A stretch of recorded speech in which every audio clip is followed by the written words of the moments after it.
Welcome everyone to this edition of Biblically Speaking, the podcast. I'm your host, Jared Bowman, and with me as always is my buddy, my friend, my compatriot, my ride or die, the yes to my crazy, my co-host, Brian Tiberius Haynes. Brian, I feel like we should throw out that every once in a while that Tiberius is not actually your middle name. It's just what we've joked about changing it to every once in a while, just because it was cool. It's what every good Star Trek fan wants their middle name to be. Yeah, nobody try to dox Brian with that name.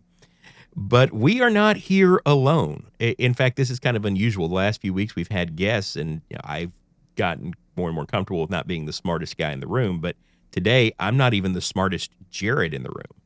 That we have our friend, Jared Saltz. Now, you were a professor at Florida College, and then I think you sojourned there as a preacher for a little while, and now you're over in Colorado. Welcome to the program. Oh, thanks, Jared. Like you said, we've known each other, at least about each other, been on some podcasts together. I eventually think we need to get all of the Jareds combined and create like a super that could be podcast. Dangerous. That exactly. Like, they talk about yeah. the Chris's, and I think we should be the Jareds. There we go. But yeah, I was in Nipple Terrace for 7 years. I taught at Florida College, taught Bible and history and language and stuff there, and preached at the Palmetto Church of Christ. And just moved to Colorado about 2 weeks ago. Now, one of the things that you mentioned was what you were teaching at Florida College. And we were originally going to have you on for a different episode, and I still want to have you back for that, talking about how our perception of God has changed and how culture sort of views God in the Old Testament versus the New Testament. But something has been happening in our culture lately. And Jared, you taught, you said it real quickly there, but what were you teaching there at Florida College?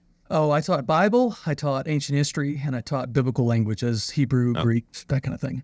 Okay, so you're going to be pretty well versed. I knew a lot of kids really liked your Bible, and I think it was your ancient history class. You were kind of known as the Old Testament guy, if I remember correctly. Yeah, I was that kind of guy for a while. So absolutely. So I wanted to have you on because of what's going on in our world. That biblically speaking, we try to talk about our life as it relates to the Word of God. And right now, it seems there's a whole lot of interest in biblical prophecy, in Old Testament prophecy, because of the events that are going on in our world. Specifically, you've got the war between Russia and the Ukraine. You've got the war between I guess we can qualify it as or quantify it as a war now, but between Palestine and Israel. That it seems to be escalated beyond the typical we're going to fight each other for a few days and then sort of trails off that we've seen for the last couple of decades. And there's a lot of interest from this from people that are culturally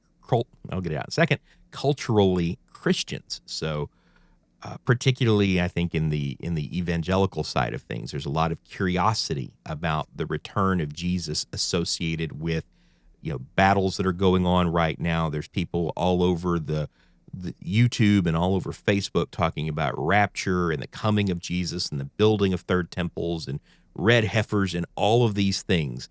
And as someone who has taught Bible, you've taught ancient languages, you've taught ancient world history, you have some ties to people over there, that people that you're connected to and friends with. I want to start with this question, and it's probably, I don't. If it's too personal, just let me know. We'll cut it out. But I want to start with this question: what are some of the things that are being said that are just so wrongheaded that Christians need to be aware of how wrong they are? Now, that's a really good and I think a great question in a lot of ways to talk about. Like you said, it's not, this is something that's pretty personal to me for a lot of different reasons. First of all, of course, because, hey, I'm happy anytime people are talking about the Bible. I wish it didn't take a war with a lot of innocent people on both sides getting killed for us to talk about that.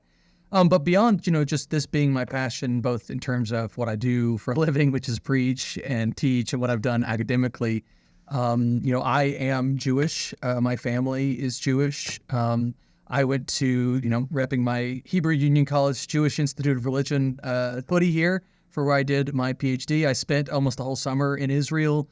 I've got friends who are both Palestinians, both Arab and Christian Palestinians. I've got obviously a lot of friends who are Israelis. And it's been really tough for me to see a lot of hatred coming out from a lot of different sides in people that I know.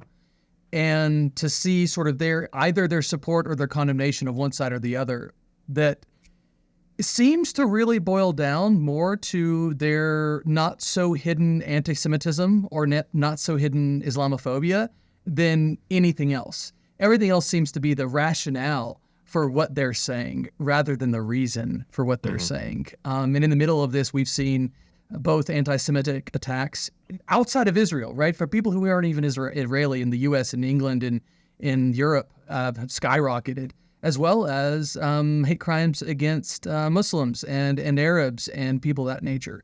And I think that one thing Christians should really pay attention to is that if your sort of ideas or even reading the Bible is driving you to sort of ideas of hatred or of glorifying in the death of innocents or defending the death of innocents from whatever people those are from, we should probably take a check on that. We should pump the brakes and say, hey, wait a second, these people are made in the image of God.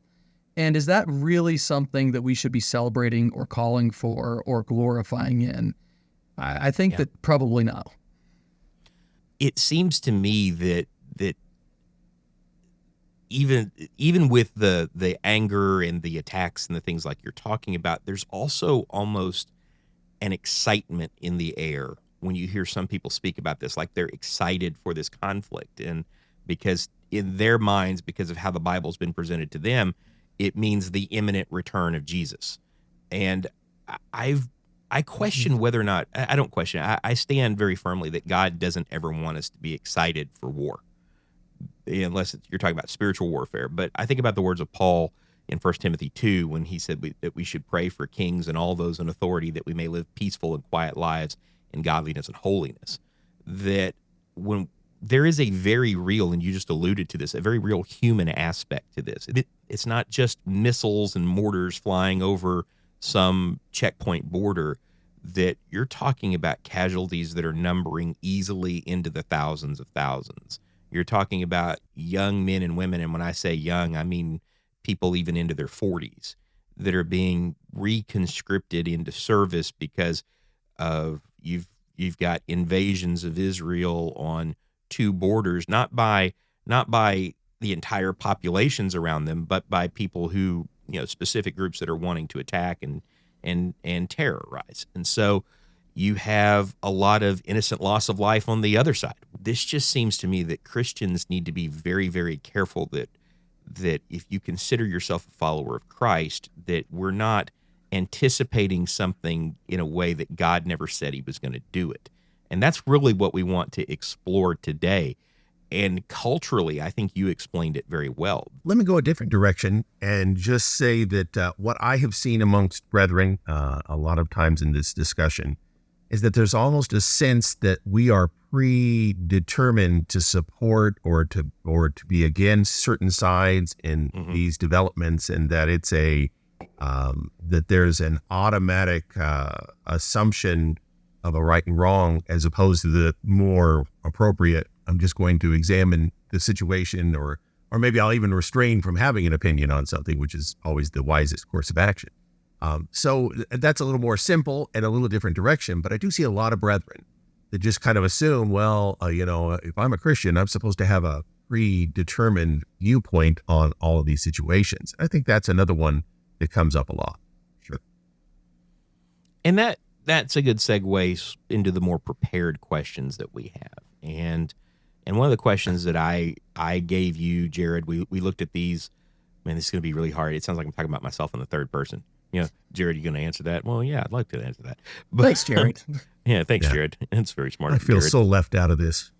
When we think about this, and Brian talked about almost this belief in sort of the same direction I was going with it, that there's a moral, dutiful obligation to support one side or the other because of the way that people understand the Bible, that the family of Abraham is still precious to God, speaking about the terms of Abraham lineage by blood, which is something that'd be very difficult to prove today because of the loss of all of those records and when Rome raised Jerusalem, or that piece of land being special to God.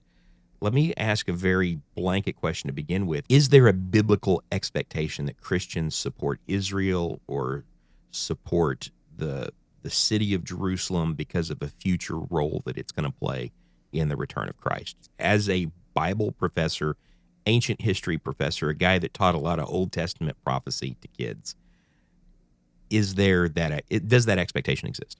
Well, first, I would say that, you brought up because they're children of Abraham, but according to, Genesis, the Muslims are also children of Abraham, right? Through Ishmael, Mm-hmm. also by blood.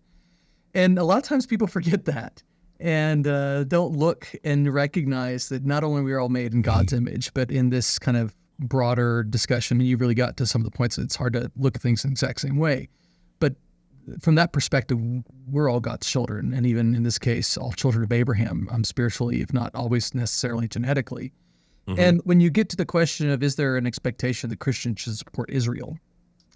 So much of this depends on our terms. As one of my old rabbis used to say, Jews are the only people in the world with a prayer book and a cookbook. They are both a religion and a culture and an ethnicity. And now we bring into things a nationality again, since, the 40s and everything else. Mm-hmm. And so how we define our terms and how we consider those terms, it matters a lot. You're talking about spiritual Israel, you're talking about ethnic Israel, the state of Israel. Mm-hmm. Those are different things. What I would say, and then I know you've got some of these in the prepared questions later, is that, Paul has a great desire for ethnic Israel to still be saved, as we're going to talk about in Romans 10. And he's Mm-hmm. pretty clear in Romans 11:26 that God still has plans for, it seems to be in that case, ethnic Israel as well. And yet, in spite of those two things, which I think are both true from the Bible, there's a very different perspective from supporting people and God having a plan for people and Mm-hmm. Christians supporting a nation state, geopolitical unity of some sort.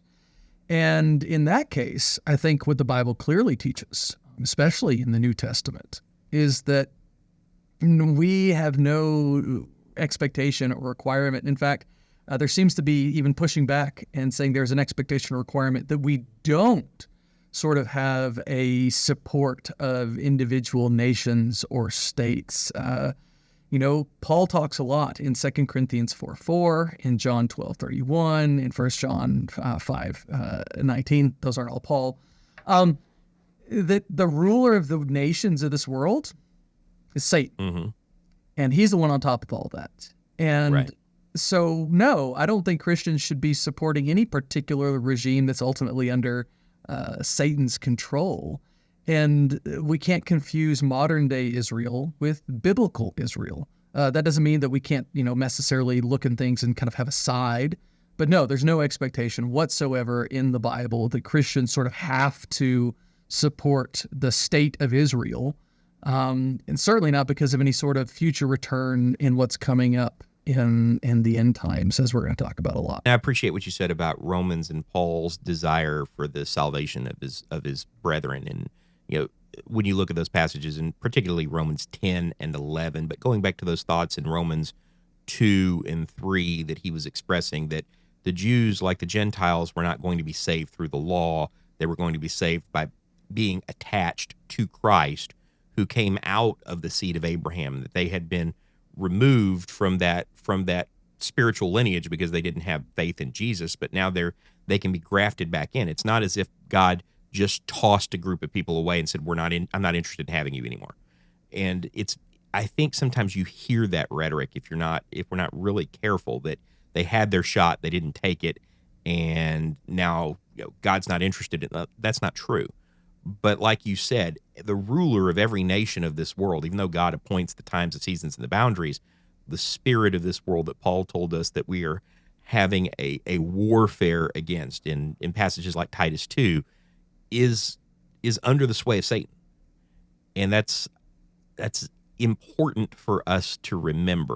Was there something else that I was thinking along the lines of the salvation of Israel in passages like Jeremiah 31 or passages like Isaiah 41, Jeremiah 31 through 34, that all talk about the new covenant and how God's salvation and God's family was going to be extended beyond just this physical lineage to Abraham and to encompass all men. But is there something else to this that we miss when we try to associate our times and our seasons with specific biblical prophecy in the return of Christ. Yeah, I mean, you're getting to some of the kind of core issues, and that is that depending on how we read Oh, good. I don't prophecy, like being off in left field. yeah, and what prophecy is and how prophecy works is a really important question as we consider these issues. The first thing I think that we oftentimes miss about prophecy is that we tend to think of prophecy that it's all about kind of the future, this foretelling of future events. But if you go through not just those 3 verses in Jeremiah 31, or not just that chapter in Isaiah 41, or not sort of these cherry picked passages, but look through all of the prophets, then you quickly realize that prophecy is really more about God saying, hey, here's what you need to do right now, than it is ever about, hey, here's what's going on in the future.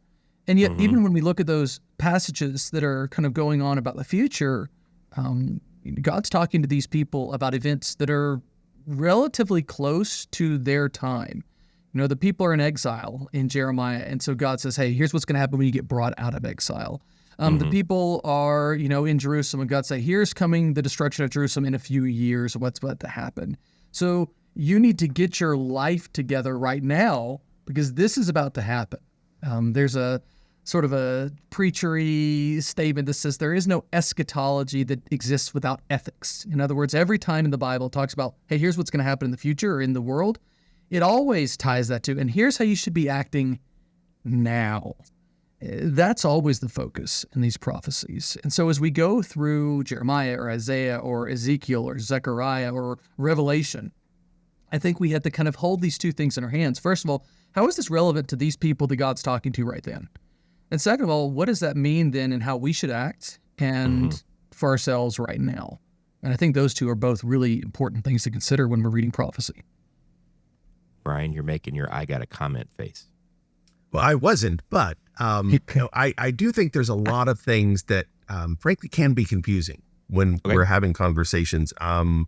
The idea, just the idea of talking about, to a new Christian, talking about the name Jacob in the Bible and how sometimes, we're talking about Jacob and because somebody asked me this the other day, why are we talking about Jacob, way hundreds of years after Jacob? And I said, well, it's because, trying to explain that Israel is a man, it's a land, it's a people, and then of course, all of that gets transformed when we come to the New Testament. We're talking about something else entirely. It's easy for that to be a little confusing. It's easy. The passage I was thinking about before we got started in Galatians 6 and verse 16, Paul throws out this expression, the Israel of God. What does that mean? We had these 3 different dynamics in the Old Testament that could have been placed of that. And in fact, we're talking about something completely different now. So it's easily confusing to say, well, when we're talking about all Israel is going to be saved in Romans chapter 11, what is that? I mean, that there's an easy interpretation of that to go back to something in the Old Testament.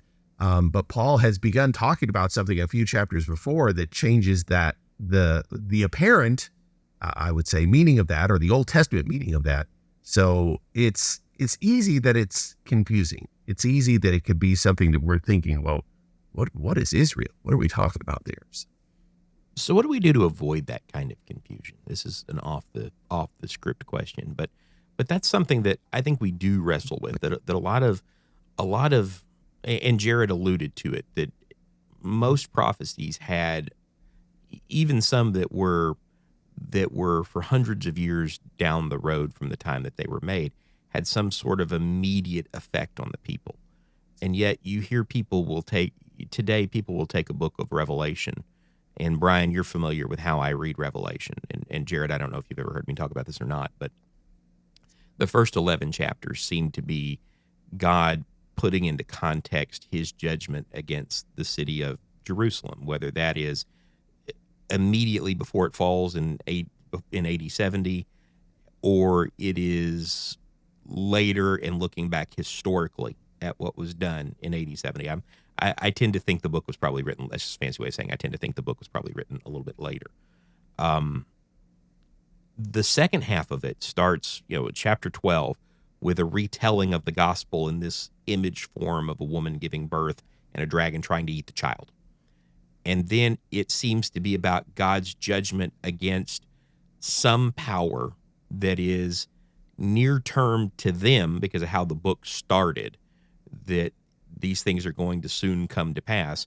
But it's intentionally left sort of veiled. It's easy for us to say that it's Rome because of all the Roman imagery that's in there, but it's almost as if God is saying there's a near term, and then there's also some truth in this that every generation is going to find its comfort in. And Revelation ultimately is a comforting book. And I think sometimes because the book seems so cataclysmic and the language is so, as Brian was just saying, is so strange to us, that we almost want to interpret it as a literal book that is sort of a roadmap to the end of the world versus a promise that God is going to comfort by addressing those who oppress his people the way he has in every generation.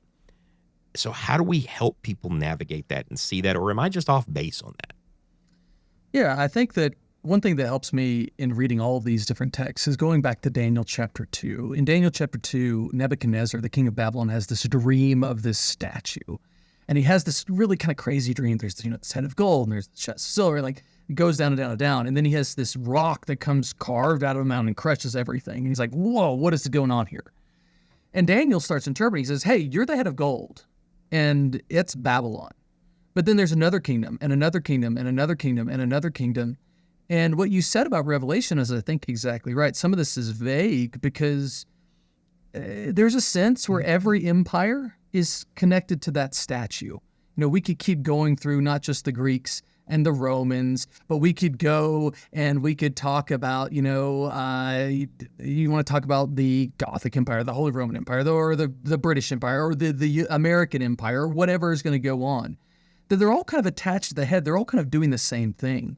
When we get to Revelation, you have this just kind of generic beast of the sea, which represents all of earthly power that's opposed to God's people. They've received power and authority from the dragon in Revelation 13:2.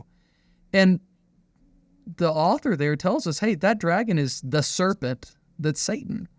And so every empire is in some way doing the same thing. And like you said, Revelation's really still to all of us. We are still in some ways the people of Revelation, even though I'm pretty convinced that it's talking about Rome, not Russia in, the Cold War, or about the Cuban Missile Crisis, or about Ukraine or about Hamas.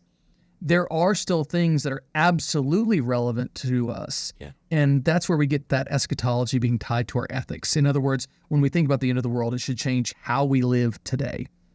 Right.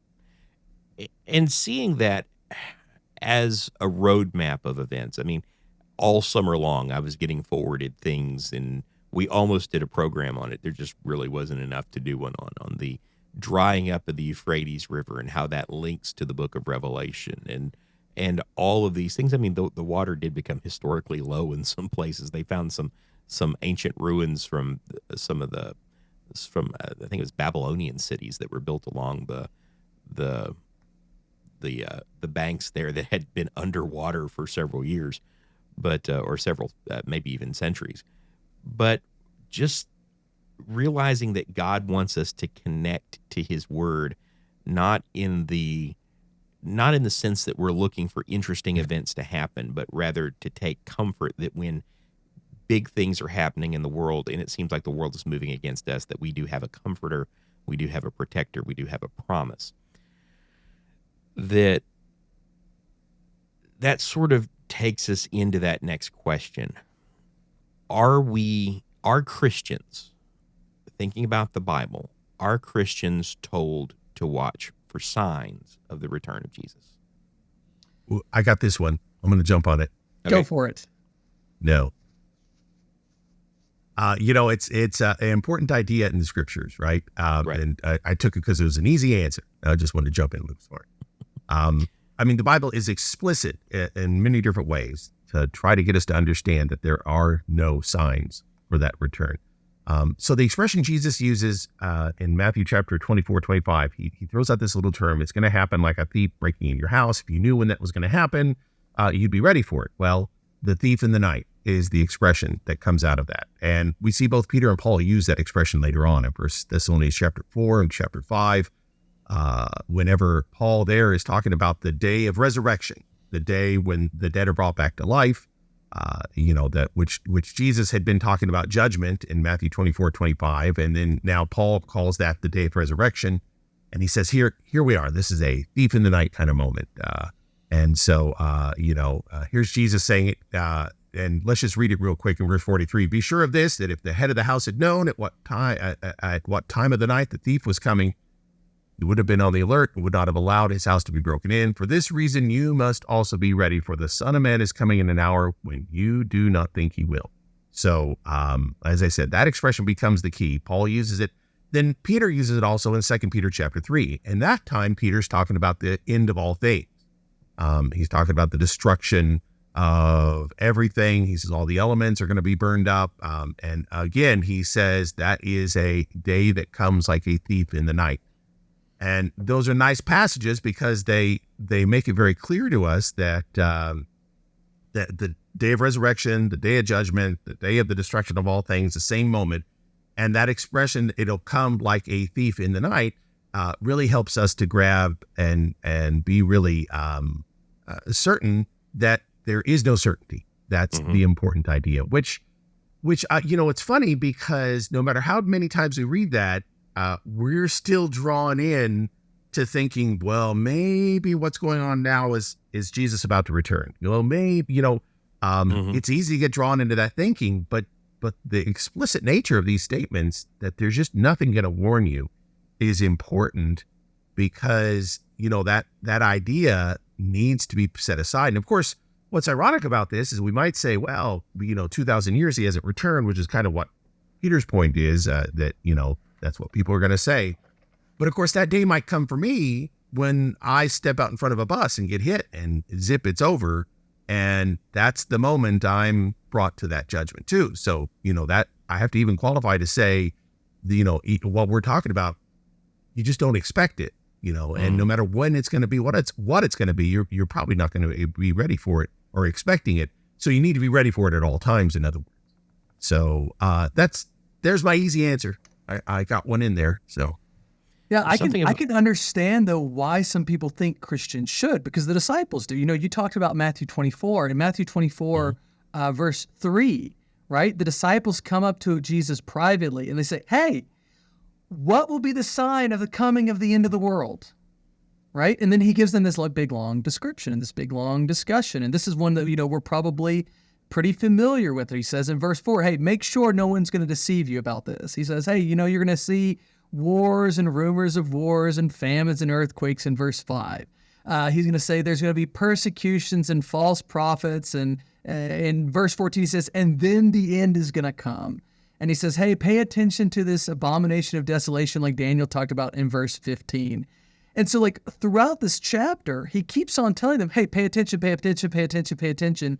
And in some ways, he's answering the question they asked there in verse 3, which is, tell us when the end of the world's going to happen. Now, the problem, of course, is that, we read this, and if we kind of don't pay attention to what's happened right before and right afterwards, we can sort of get confused like the disciples do. All the time, they ask questions and Jesus answers, and they think they know what he's talking about, and they don't. And what has brought this passage up, if you look at the very first, 3 verses in 24, or the last few verses in 23, is he's like, "Hey, I'm talking about the destruction of Jerusalem. I'm talking about the destruction of the temple." And when you look then again closer at 24, you say, wait a second, this is about the temple and the abomination of desolation, like he's talking about what happened in Daniel. That was about the destruction of the temple. And this passage that a lot of times we read about vultures, that word for vultures is one of the few times I think our English translations really get it wrong.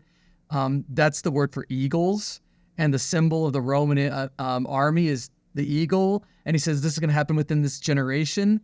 And then you look at what's playing out here. He's saying, wait. You need to pay attention to when Jerusalem and the temple are going to be destroyed so y'all can get out of Dodge. And if we read early Christian history, they do. They know this is talking about the destruction of Jerusalem. Then we can see, though, why people who might not know those things would understandably look and say, hey, they asked about the end of the world. And Jesus said, you got to pay attention to the end of the world. And so we read those passages and think that's now about this situation. So that's totally understandable. But like you had already said, by the end of Matthew 24 and verses 36 and following, he says, now, if you really want to know about the end of the world, nobody has any clue when that's going to happen. Paying attention is not going to help you. If the person knew, like you said, when the thief was going to break in, they'd be ready, but you won't be. So you got to always be ready. You have to be like in 25, the virgins who keep their lamps trimmed and their oil there. You've got to be like the servants who are always ready for the return of the master. So I understand why people think Christians need to be paying attention to the end of the world. And I do think we need to recognize that you can sort of summarize Christianity as a one day the world's going to end, and it could be today. But if we're looking for specifics, just like Brian said, it's not really what the Bible's talking about. One of the things that's intriguing about this is how it's kind of taken on a life of its own, that misunderstanding that, as you said, Jesus is talking to them about the destruction of Jerusalem, the temple. They're pointing out to him the beauty of the temple buildings, that the word there, some translations render at the end of the world. The New American Standard renders at the end of the age. Jesus is giving them all of these different signs for the coming of the fall of Jerusalem. And as you said, to prepare them to get out of Dodge. I mean, you're talking thousands of years before the city of Dodge is built. So that's prescient. there's a lot of getting out of Dodge before Dodge is built is just interesting. But when you stop and you look at this, after verse 36, you don't get these signs anymore. Jesus is saying that there's a day coming that I can't tell you any signs, but we take this idea that it's all about the end of the world. And so now we have this idea that you'll hear particularly a lot of evangelicals espousing. There's got to be a building of a third temple, that there's got to be an abomination of desolation, that the Antichrist, who they sort of conflate with the man of lawlessness from 2 Thessalonians 2, has to be revealed, and then there's tribulation, and there's a rapture before or a rapture after, they're not sure, and a millennial kingdom. And all of these things have kind of taken on a life of their own and created a whole new theology based on a passage that's not even the right way of reading the passage. And those are the kinds of thoughts that are informing the minds of many people today about not just should we support one nation over the other in this conflict, but to almost take on a spectator-like thinking about this conflict. And you hear people talk about it in the same way that you hear them talk about an event or or something that has cultural significance, as opposed to real people losing their lives. And that, to me, is really dangerous when you stop and you think about that. It's number one, it's very dehumanizing.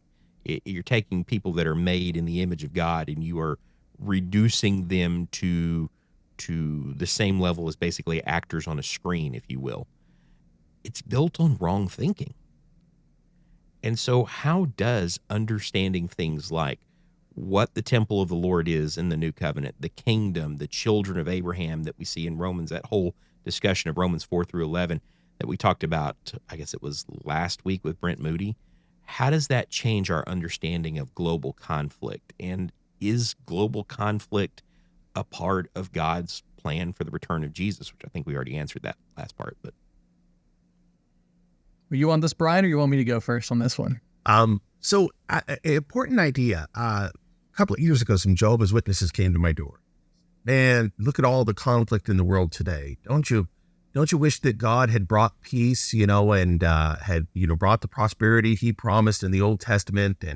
And they didn't bring up all these passages, but they could have brought in, didn't Daniel talk about all the kingdoms being destroyed by Christ, and the Isaiah 11 and the lion and the lion and the child and the lamb and the snake, everything gets together. Don't you wish there was that peace? And I said, well, let's think about that for a second, because that is the stumbling block for a lot of people. That's a stumbling block for a lot of people that say, hey, the kingdom can't come yet because we don't have peace on earth. We don't have this great peace of God that we're been promised. I think that's one of the claims of Judaism, is to say that, and Jared would be the better one to comment on that, but that the promises of peace aren't fulfilled. These promises that there was going to be this great peace. I always like to go over to Romans 5 on that. And I say, well, what do you think the worst enemy that we have is? What do you think that the worst adversary we have is? Somebody says, well, the devil. Well, yeah, he's bad. Well, ourselves. Yeah, we're a problem. But here in Romans chapter 5, the statement is made that God was our enemy. In this conversation that he's trying to explain to them here, he'll talk about the nature of our relationship with God. And so he'll talk about, going back up to verse 1 in Romans chapter 5, he introduces the idea early on there. He says that this relationship that, that we have, verse 9, having been justified by his blood, was saved, we're saved from the wrath of God through him. For if while we were enemies with God because of sin. So I looked at the Jehovah's Witnesses at that point. I said, so God is the enemy. Is there a greater enemy to have than God? And the answer, of course, is, well, no. And they knew that. No, I guess God would be your greatest enemy. So I said, well, if God is the greatest enemy we have, then wouldn't peace with God be the greatest peace that we could have? And this, of course, is the theme in Romans chapter 5, where he starts off in verse 1 to say, we now have peace, through Jesus Christ. We now have this reconciliation with God. So the language there, we have peace with God through our Lord Jesus Christ. This language of peace is speaking to the idea that what the greatest enemy we had was God. So the greatest peace, the peace that's promised all this time, what we really want to grab there is an idea of peace that's with the great enemy, who is God. It's funny because at that point, the Jehovah's Witnesses said, we got to go, and they left at that moment. That's the story of me chasing Jehovah's Witnesses down the street. No, I want to study this with you, and I've always wondered what my neighbors thought, because I was yelling, no, come back. I want to study the Bible with you. And they were booking it to their car. But it's a simple idea. I mean, it's easy to say, I look around today, I see conflict. I don't see peace. But we're missing the idea of what the reality of the great peace, and this is the great all things. We can say the great temple, the great kingdom. We're missing all of that because we're looking for something much more physical and visible and not by faith. Yeah, I think that kind of Brian's got kind of nailed this on the head in a lot of ways. The difficulty, of course, is that a lot of times the Bible talks about the same thing in different ways. We talked about this with Israel before. But, Jesus talks about the kingdom as being in your midst, right, already, but also said, hey, you should pray for the kingdom to come.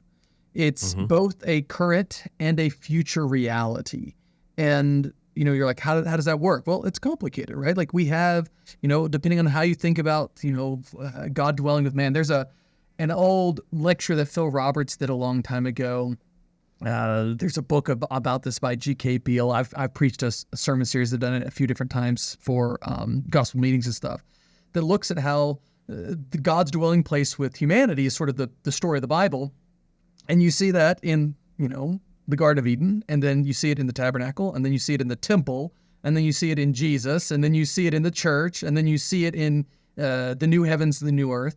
And it's all of those things. And so when you okay, how does understanding the temple or the kingdom or the children of Abraham change our understanding of global conflict? On the one hand, the short answer is it doesn't. I wish that having a PhD in ancient, Judaism helped me understand the world today. It doesn't, not from a geopolitical standpoint.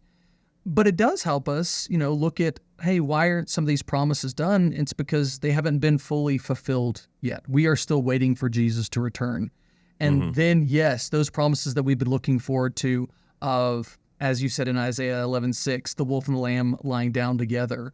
Or like we see in that reprise in Isaiah 65, verse 25, that Satan's power will finally be made dust. That what we see in 1 Corinthians 15, that the last enemy defeated, which is death, will be destroyed. We're looking forward to those. And that doesn't mean that God's promises to the church haven't begun to be fulfilled. But we're longing for the resurrection. And so does it tell us the answer to global conflict? No.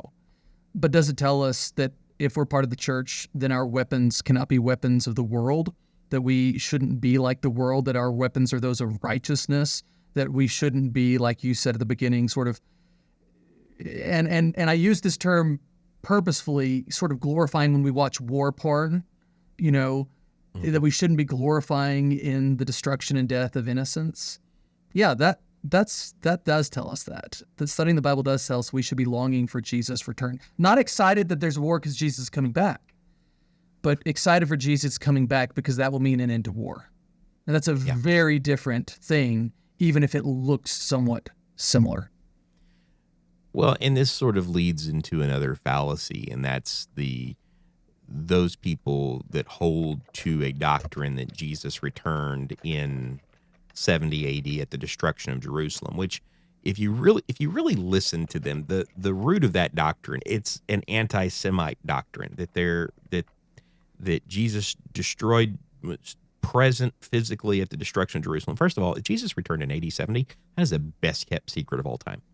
That the early church didn't believe he returned in AD 70, that John didn't believe that he returned in AD 70, and if we're living in paradise, if we are living after the return of Jesus, if this is the last thing that God has planned for us, then why in the world do we still have people dying? Why in the world do we have sin reigning in our world? Why in the world are we talking about this conflict to begin with? It doesn't make any sense. And quite frankly, that doctrine is so wrongheaded, and so the people that hold to it are so self-assured in their eschatology and all of these things that they ignore plainly what the Bible says. You're not going to miss the return of Jesus. And I It's think, not. sorry, go ahead. I didn't mean to interrupt. I was going to say it's not going to be a surprise to anybody, but it sort of has its roots in the same thing, that there's a world conflict, and that world conflict had to mean the return of Jesus.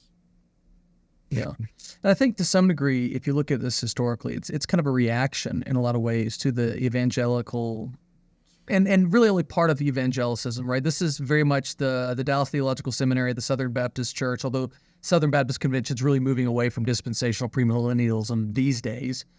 So it's this reaction that they're like, oh, everything's in the future. And so you had to say, no, everything's in the past.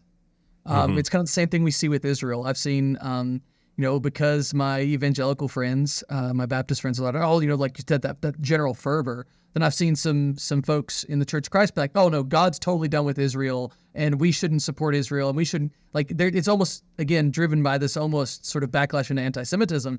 And you're like, neither of those has to be true, right? Like there are other options that we're looking at. And, that's maybe where we should consider things a little bit more, is rejecting both of those very sort of knee-jerk reactions. Yeah. And anything, again, that leads us to this glorification, the destruction of the innocents is a problem. Yeah. There's an early Jewish midrash, and it's a comment on the Egyptians drowning in the Red Sea. And the people start rejoicing, the angels start rejoicing, and God says, my people are perishing, and you're singing? And you're like, no, your people got saved. He's like, they're my people too, right? All people are made of, they're all my people, God says. And I think we have to be careful of that. We have to really be careful not to allow the world to twist us into the glorification, especially of the destruction of innocence. Yeah. Amen. Well, and that's really sort of the point of that whole middle part of our discussion, is that we can take a wrong view of Scripture that leads us to a place where we're not thinking about things the way that God would think about them. And ultimately, while God may not have any more plans for the physical family of Abraham, that in terms of bringing about the Christ or bringing about the return of Jesus, God, through Jesus, has plans for every person, that including those who are believing, practicing as much as they can without the temple and the ark and things like that, but practicing the tenets of Judaism. And he has an invitation for them. And what we're forgetting is that in our fervor to quote unquote support Israel or to deny that Israel means anything to God, is that those people on both sides of this conflict still mean something to God. And whether they're Palestinian or Israeli, or they are Ukrainian or Russian, or sitting comfortably in the Midwest of America, a mile high in Colorado or down in the Tualatin Valley of Oregon, that people mean something to God. And getting caught up in the strange and the interesting times, and taking almost a gleeful anticipation of what is to come is not. Jesus told to anticipate his coming in readiness, not in glee, not in a joyful anticipation of destruction, but to be ready. And part of that preparation was to go to all the world and make disciples of every nation, baptizing them in the name of the Father and the Son and the Holy Spirit. And what did he tell them at the end of that passage? I'm going to be with you even until the end of the age. That word age there can also be translated world. I'm going to be with you all the way to the end of the world. That this promise is going to carry you all the way through to my return. The obligation is not to look for a third temple. The obligation is not to look for the the restoration of the feast days. The obligation is not to support a particular landmass. The obligation is to bring people, regardless of where they are right now, geopolitically, what sin they're entangled in. The obligation is to bring them to Jesus. And when we get caught up in these things, and trying to apply biblical prophecy to global conflict, then that obligation goes out the window. And so does our understanding of, and Brian alluded to this earlier, the parables at the end of, that begin at the end of Matthew 24 and continue through Matthew 25, the parables of readiness that are expressed there.